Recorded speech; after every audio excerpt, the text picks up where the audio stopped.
네, 안녕하세요. 왕심심입니다. 자, 오늘 시장 좀 강하게 반등하는 모습을 좀 보였습니다. 하지만, 미국의 다우존스나 나스닥 같은 경우에 비하면 굉장히 좀 상승폭이 둔화된 채로 마감이 되었습니다.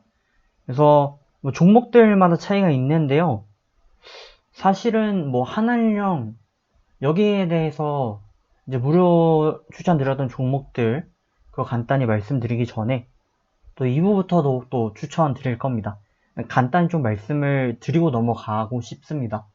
모르시는 분들이 많이 계셔서 지금 이 원리가 굉장히 좀 고래 싸움에 새우등 터지는 그런 격인데 좀 간단히 보시면 이래요. 한한령 카드, 한한령 해제. 이게 무슨 뜻이죠? 중국이 사드 사태 이후로 한국에 보복했던 내용들을 모두 해제한다는 거예요. 근데 사실 여기 정치적인 의도가 굉장히 좀 많이 깔려 있습니다. 자, 1번. 저희가 최근에 성주 사드 부지에 어쨌든 간 제품 교체를 좀 했습니다. 그죠? 그래서 기존에 노후화된 것들 교체를 좀 했어요. 그렇기 때문에 중국 입장에서는 사실 이게 이 사실만으로도 굉장히 마음에 안 드는 내용이 되겠죠. 네, 그런 부분이 있고, 그리고 얼마 전에 미국이 G7의 한국 포함 얘기를 했어요. 그러면 상식적으로 봤을 때 미국과 중국은 앙숙 관계인데 미국이 한국을 포섭하려는 노력을 했습니다. 그죠? 그런 상황인데 한알령 해제? 말이 안 되죠. 근데 하필이면 오늘 어떤 일이 있었냐? 홍콩 보안법 통과했죠. 미국이 그렇게 반대한 홍콩 보안법을 통과했습니다. 그러니까 홍콩을 손에 넣겠다. 중국 입장에서 그런 의지를 내비쳤습니다. 그러면 상식적으로 볼 때 어떻습니까?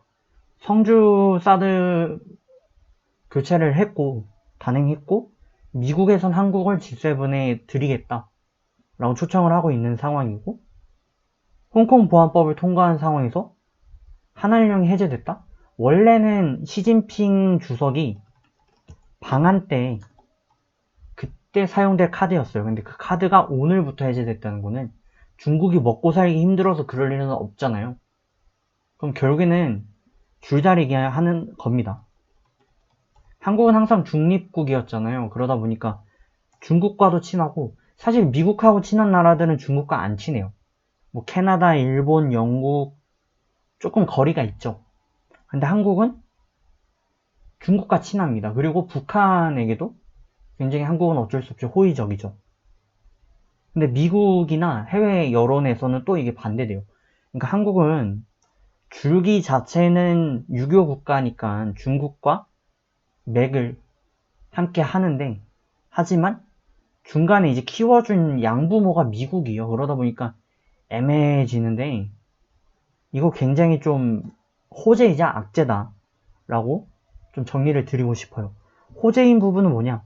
한국에 있는 수많은 기업들, 특히 뭐 제가 예를 하나 들자면 더본코리아 백종원 대표 같은 경우 해외에서 차지하고 있는 지점 중에 중국이 제일 많습니다. 롯데가 휘청이었던 것도 중국에서 한알령이 때려지면서였죠. 그러니까 중소기업들은 중국과 뗄래야 뗄 수가 없습니다. 뭐 한국에서 어딘가를 진출을 하려고 한다면 항상 중국을 먼저 거치는 게 맞습니다. 지리적인 위치나 시장 구조나 가격이나 호감도, 브랜드 뭐 이런 부분에서 다 쉬워요. 미국으로 바로 진출하는 기업 많이 못 보셨죠? 영국으로 진출하는 기업 못 보셨죠? 뭐 카타르? 말도 안 되죠?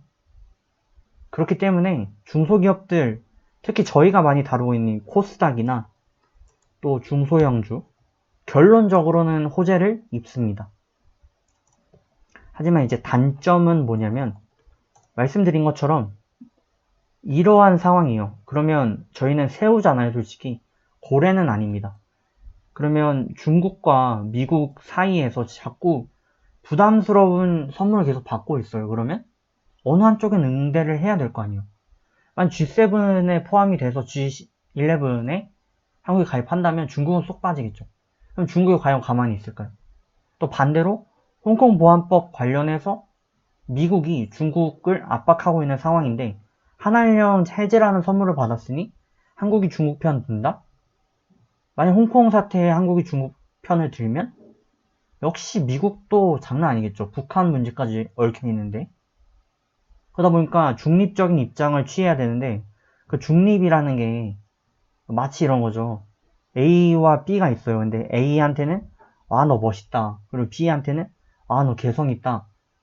그러면 둘 다한테 자꾸 아양을 떨면 결론적으로 여차하면은 쟤는 어디 가서나 항상 저러나 보다 하고 문제가 생길 수 있겠죠.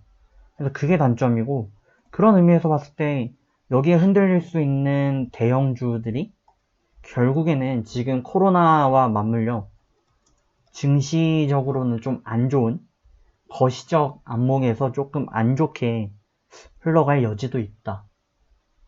또 완전 길게 보면은 또 모르겠습니다만 단기적으로는 증시는 조금 그런 부분이 있다. 그러니까 여러분들도 이러한 특성을 잘 파악하셔서 지금 보시면 이슈가 몇 개 있잖아요.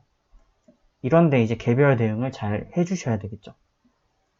네, 그렇게 말씀을 드리도록 하겠고 저 종목들 좀 빠르게 간단히 살펴볼게요.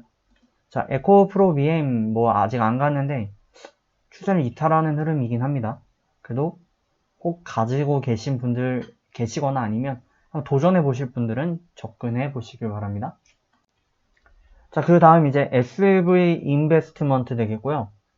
추세를 아슬아슬하게 유지합니다. 그죠? 이게 이제 증시나 뭐 여러 가지 모멘텀이 좀 바탕이 되면은 강하게 슈팅으로 연결될 수 있는 그런 상황에 놓여 있습니다. 보시고 지금 로지시스 같은 경우 좀 약한데 이게 약간 스네이크처럼 이렇게 말리는 수렴 패턴인데 이게 지금 어쨌든 오늘 양봉이 조금만 더 길었으면 강력한 상승 3법 추세가 될 뻔했어요. 그래서 강력한 흐름은 일단 마감 못했지만 그래도 좋게 마감했으니 지켜보시고 월덱스 이거 플러스 오면 매도하셔도 좋습니다. 한솔 로지스틱스 얘는 상승기한데 이거 잘하면 이제 반등의 여지가 좀 충분할 수 있습니다. 자, 그렇게 보시고요. 저희 드렸던 플라잉 기법 종목들 체크 다시 한번 해보겠습니다. 이때가 6월 25일 되겠고요. 25일날 A프로젠 KIC 이거 이날 살짝 터져줬습니다. 그죠? 그래서 드셨고요. 코리아는 안 드렸고 CJ 시푸드 드렸네요. 그죠? 네, 아직 안 갔습니다. 첫날에 가다 말았죠. 신라 SG 아직 안 갔고 바이오 스마트 같은 경우 터졌었는데 오늘 더 대박이 났습니다. 그죠? 거의 뭐 15% 오늘 추가 급등을 보였습니다. 바이오 스마트가 15% 급등을 했고 SKC 솔믹스 오늘도 미친듯이 갑니다. SK 솔믹스가 대략 한 23% 매수가 대비 23, 4% 정도 반등에 성공을 했고 PNE 솔루션 드렸고 이거는 뭐 추가 사항이 없고요.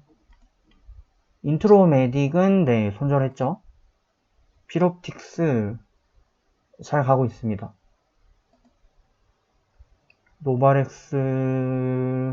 노바렉스도 드렸었네요. 네, 첫날에 살짝 터졌습니다. 자, 그 다음에 이제 26일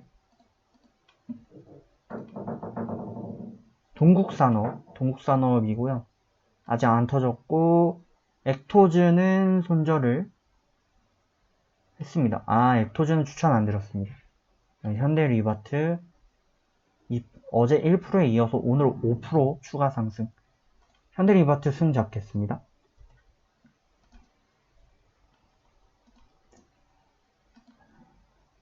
APTC 보시고 서진시스템 더 갔네요. 서진시스템이 9%, 10% 네, 더 갔고 PCL 이러고 있고 모비스가 대박이 났었는데 오늘은 좀 쉬었습니다. 그 다음 29일 거 디스커버리 네 대박 났죠. 디스커버리 10% 해서 승. 솔리드. 네, 솔리드 5%.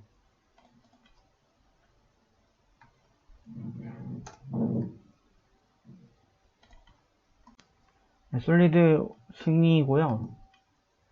옴니텔 안 갔고요. EM코리아 오늘 3% 기본 차익까지 도달을 했습니다. JK 히터 5%.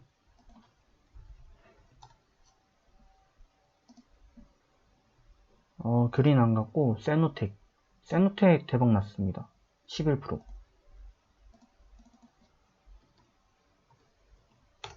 네, 이렇게 해서 저희 승률이 현재 80%는 못 채웠는데 하여간 뭐 거의 가까이 된 채로 마감을 했습니다.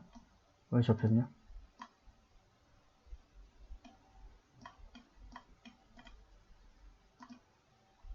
자, 이렇게 마감했습니다.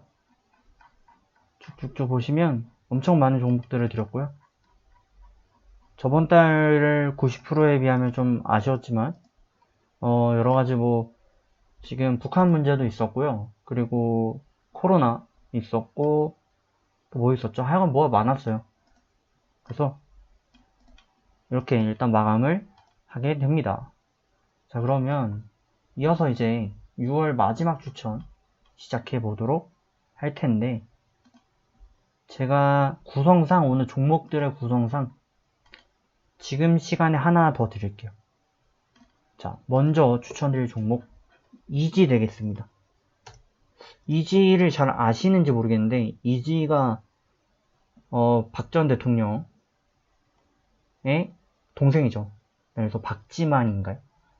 그분이 가지고 있는 기업이고 회장 자리인데 기업의 내용이 너무 좋아요. 세계 1위를 하고 있는 한국에서 몇 안 되는 그런 기업이고요. 내용이 굉장히 좋은데 문제는 오너 리스크죠. 그래서 굉장히 좀 저평가 가치를 계속 받고 있는 기업이고요. 정상적으로 치면 굉장히 잘 나가야 되는데 오너 리스크로 이렇게 증시가 끝없이 밀렸던 종목이었습니다. 오늘 같은 경우 오늘 좀 반등이 강하게 나오면서 차익도 많이 나왔는데 그런 만큼 또 오랜만에 이 9,000 저항권과 또 심리적인 지지라인 저항으로서 강하게 작용하는 302평을 장중에 한번 돌파했다는 측면에서 단기적인 모멘텀이 좀 바탕되지 않겠나. 그래서 오늘의 이 화력이 내일 한 번 더 추가적인 부스터를 달 수도 있겠다. 그렇게 보여집니다. 자, 이지이고요. 3,680원 매수가 8,010원 손절 대응해 주시길 바라겠습니다. 최소 목표가는 3% 잡고 접근을 해 주시길 바라겠네요. 자, 그러면 1부 여기서 마감하고요. 이어서 2부에서 뵙도록 하겠습니다. 수고하셨습니다.